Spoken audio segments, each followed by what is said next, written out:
May dahilan kung bakit may naiiwan at may daan kung bakit may nasasaktan. For me, love was never the highlight of life. It was never the fairy tale others dream of. It was a quiet burden, isang lihim na sakripisyo na tahimik kong pasay. I am the kind of boy who smiles at everyone, who listens, who helps, who understands. Pero pagdating sa nanay ko, parang may pader sa puso ko.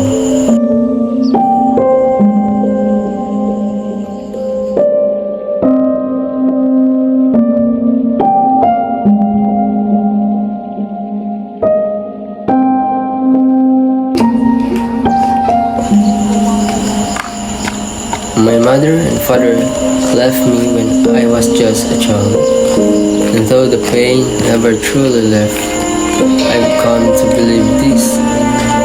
There is always a reason behind every goodbye, a truth behind every scar.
Namito kumain ka na ba? Mamaya pa. May ginagawa ka ba? May noodles na si Kuya. Tatayin ako pagkatapos ng tao. Katapos lang. Gagawa na ako ng homework. Magandang gabi yan. Huwag kang maniwala kay Apostol, hindi pa siya kumakain ng hapunan. Huwag kang maniwala kay Kuya, kakarating lang niya si Boy. An, sorry about sa nakarang araw. Okay? Hindi ko sinasadya. I was upset. Pero di ko dapat sinabi ng ganun. Minsan kasi parang ang dali mong umiwas. Parang ako lang yung lagi nagpapaliwanag. Tama ka. I should have listened. Pero di ko alam paano sasabihin yung naramdaman ko. Pwede mo namang sabihin na pagod ka. Hindi ko naman hinihingi lahat ng sagot mo.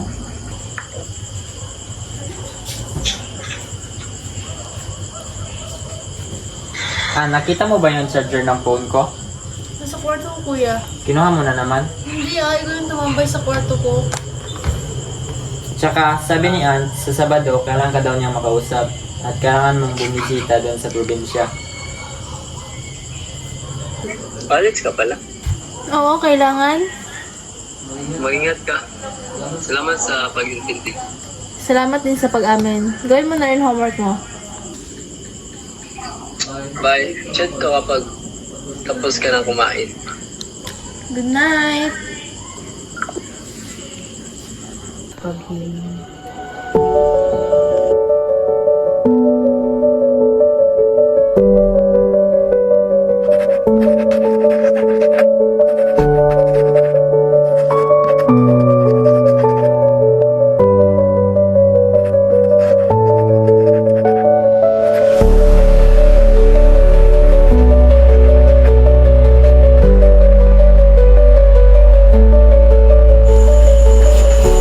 ng away, kailangang malaki.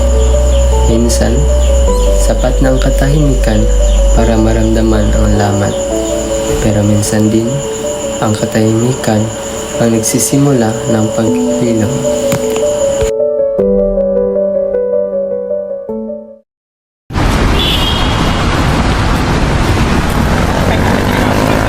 Minsan, parang ang bilis ng araw. Parang kahapon lang nag-usap tayo tungkol sa exam.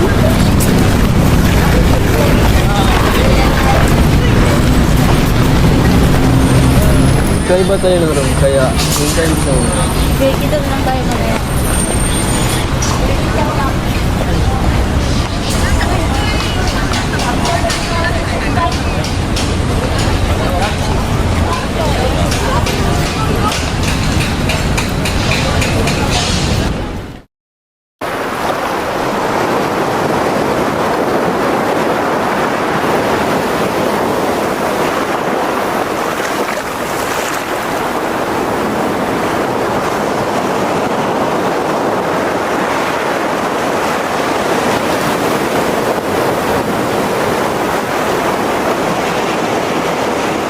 Ang galing na magpatal ko.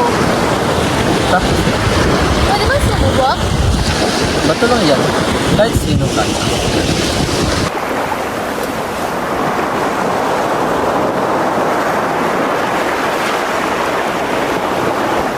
Sabi nila pasaway ka raw. Sabi nila, Pero parang hindi naman. hindi ko naman sinasadyang maging masama. Pero kailangan lang magmukhang matapang. Bakit? Para walang malapit. Ito mo, bukas sila.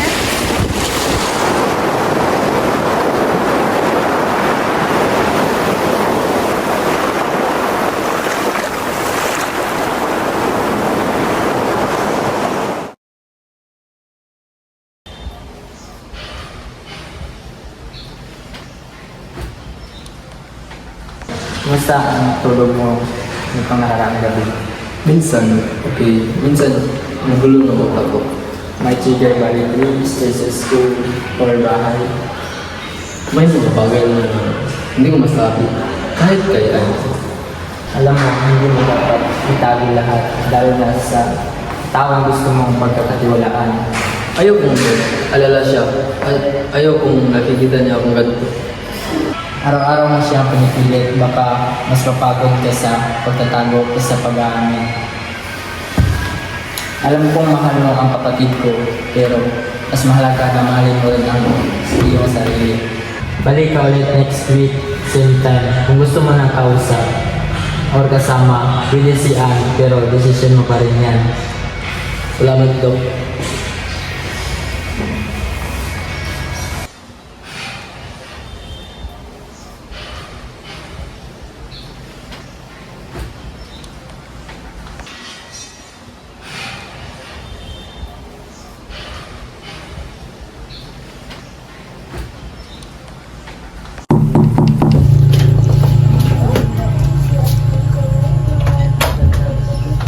Pasok ka na, nakasettle na dito.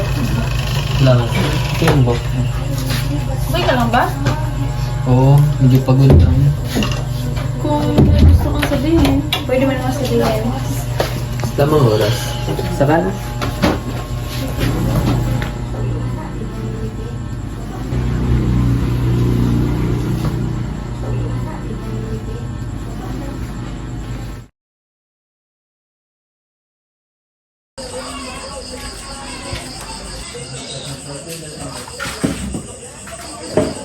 Nakita ba kayo ni Apostol kanina? Oo, kuya. Nag-project kami. Tahimik siya. Parang pagod. Tahimik talaga yon. Kuya, may problema ba siya? Bakit mo naitanong? Hindi ko alam. Pero parang may problema siya na hindi niya masabi.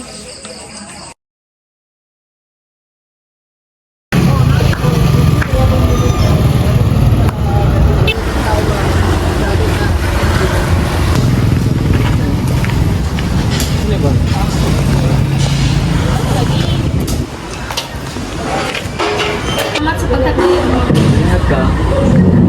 Oo, sige. Alis na mo. Chat ka kapag narating na natin. Tatawanan kita.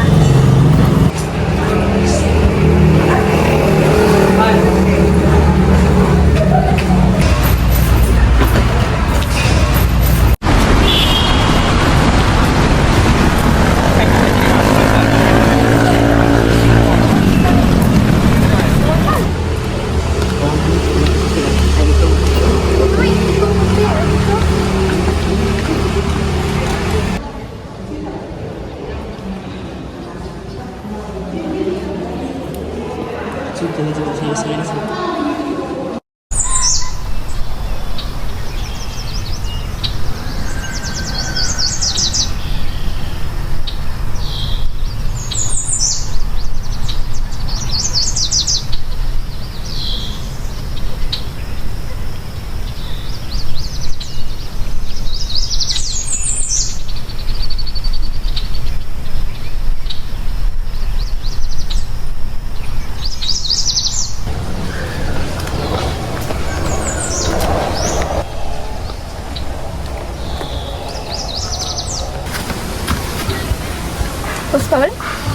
Okay ka lang?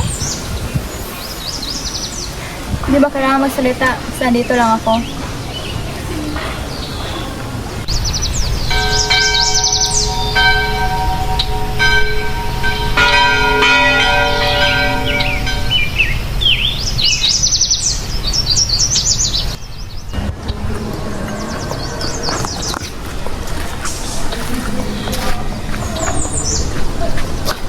Carissa, hindi mo sinabi na may bisita ka.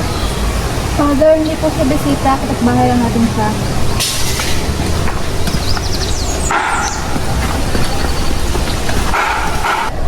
Anak, may problema ka ba? Pwede natin mag-usapan.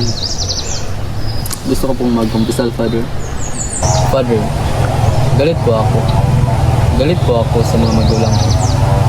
Hindi naman yun kasalanan, di ba? May dahilan ang bawat galit. Pero ang galit, kailangan yung tama, hindi para sa kanila, para sa iyo.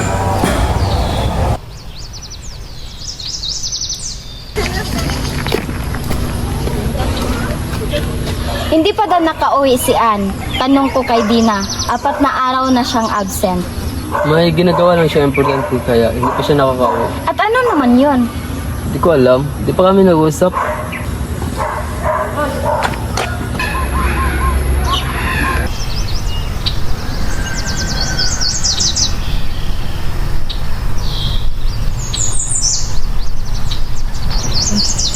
Pagdating ni Ann, parang may nagbago. Hindi ko may paliwanag, pero random ko yung mga mata niya. Hindi na tumitingin sa akin gaya ng dati. Yung ngiti niya, parang may distansya. Parang bumalik siya, pero hindi na siya yung Ann na iniwan ako.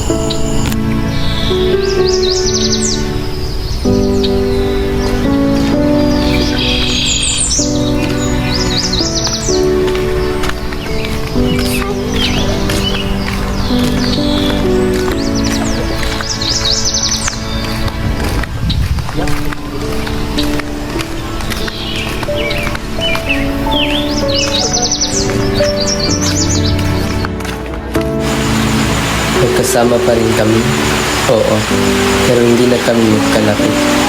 Sa bawat tahimik niyang sagot, sa bawat iwas ng tingin, parang sinasabi niyang may tinatago rin siya tulad ko.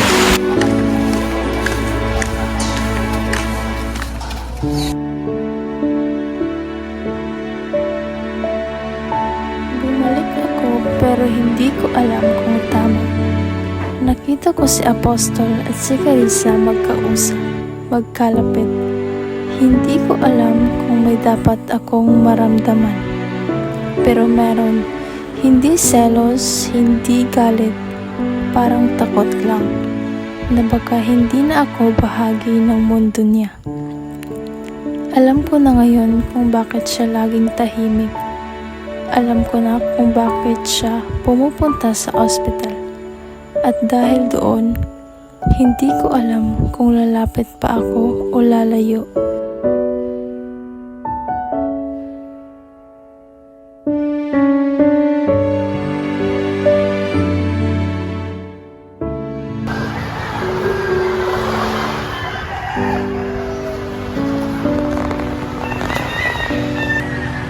Ayoko na. Ano? Ann, may nagawa ba kang mali? Wala. Wala kang ginawang masama. Bakit? Sabihin mo naman. Ann, ano ba talaga? Gusto kita, pero may dahilan kung bakit hindi pwede. Sabihin mo, kahit masakit. Mas okay na yun, kasi ganito. Hindi ko kayang sabihin. An, kung may problema, ayusin natin. Kung may mali, itama ko. Hindi mo ito kayang itama. Kasi hindi ito tungkol sa atin lang. Ano ibig mo sabihin? Pasensya na, pero hanggang dito na lang tayo.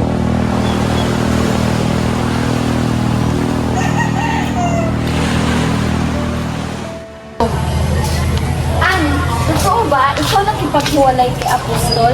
Oo. Pero bakit? Wala naman kayong away, di ba? Ano? Carissa! Bakit parang alam mo ang totoo? Alam ko kasi, isa si Ana. Ano? Magpinsan kayo? Oo, kaya nung isa, ganyan na lang kayo totoo. Tapos na kami. Hanggang doon na lang kasi may mga bagay na hindi pwedeng lampasan.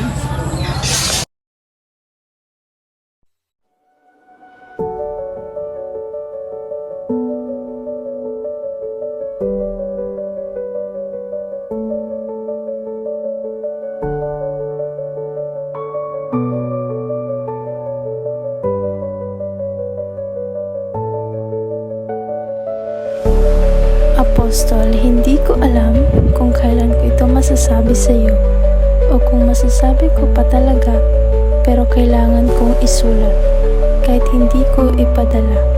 Alam kong nasaktan ka at alam kong hindi mo alam kung bakit. Ang totoo, ayaw kitang saktan, pero mas ayaw kong marinig mo ang dahilan mula sa iba.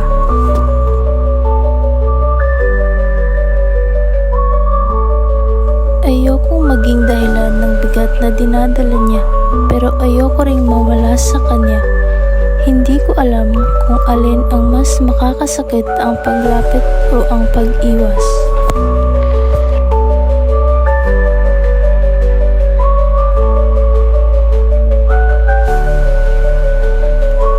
May mga bagay na hindi natin kayang baguhin. May mga katotohanang hindi natin pinili pero kailangan natin tanggapin. At yun ang dahilan kung bakit ako lumayo. Hindi dahil hindi kita mahal, kundi dahil mahal kita at ayokong dalhin mo ang bigat ng katotohanan na ako na mismo ang hindi kayang sabihin.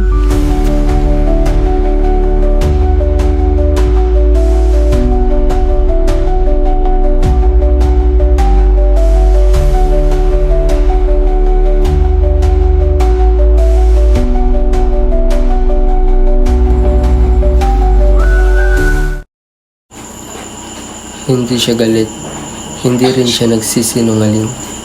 Pero may tinatago siya. Ramdam ko sa mga mata niya, parang may gustong sabihin. Pero pinipigilan. At si Carissa, bakit parang laging may alam? Bakit parang lahat sila nag-iingat sa mga tanong ko?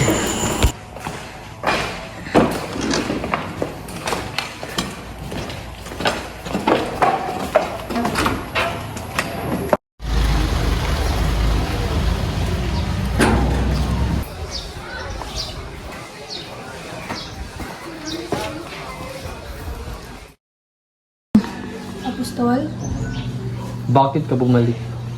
matagal na tayo hindi nag-uusap. May kailangan kang malaman. Ha? Ngayon mo lang naisip. Alam mo bang wala na si Papa? Alam ko, wala ng papa mo. Ha? Alam mo? Kailan mo nalaman? Hindi agad. Pero nung nalaman ko, alam kong kailangan ko nang bumalik. Bakit ngayon mo lang sinabi? Bakit hindi ka dumating sa libing? Bakit hindi man lang tumawag?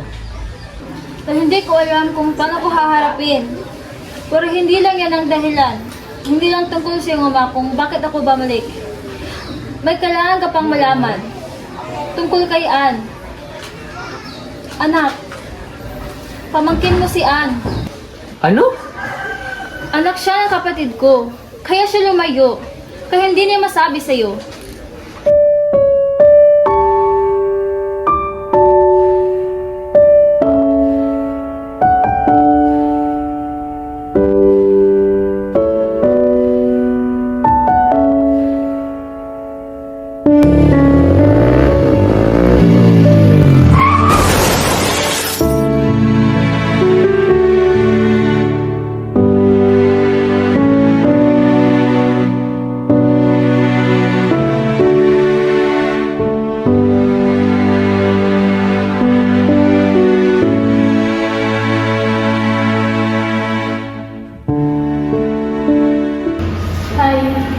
Bakit ka nandito? Nalaman ko na nangyari. Gusto lang kitang makita, gusto kitang makausap. Alam ko na. Alam ko na yung totoo. Yung dahil, lumayo ka sa akin. Alam ko, Bakit mo sinabi? kasi alam ko masisira ka at hindi ko kaya makita ka masaktan dahil sa akin. Pero nasaktan pa rin ako. Mas lalo pa. Kasi hindi ko alam kung bakit. Salamat sa pakikinig, sa pagtanggap, pero hindi ko kaya manatili. Ano? Hindi ako sanay na wala ka, pero mas hindi ko kaya manatili habang alam kong hindi tayo pwede. Patawad at salamat sa pagmamahal na totoo.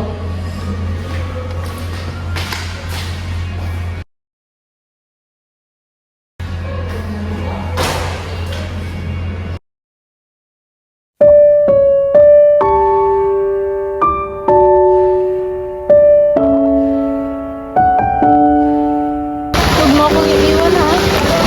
Kahit Happy ba?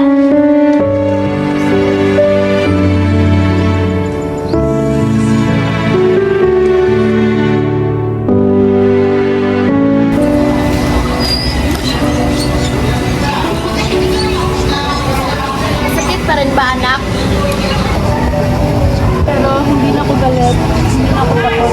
Alam kong tama ang ginawa namin. Pumunta ka mamaya sa library, may bibigay ako sa'yo.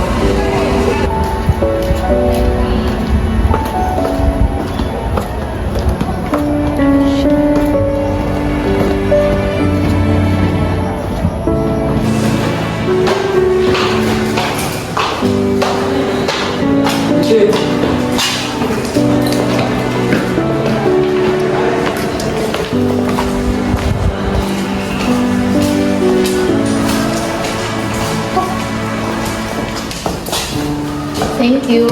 yes. Hindi mo siya pinili, pero mas pinili mong maging mabuting tao. At minsan, yun ang mas mahirap.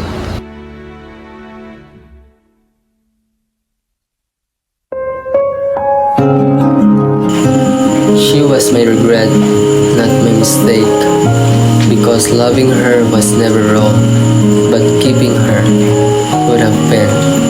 I remember her laughter, her silence, her goodbye, and I carry it all, not to punish myself, but to honor what we had, even if it could not last. We didn't end with anger. We ended with truth, and that is enough.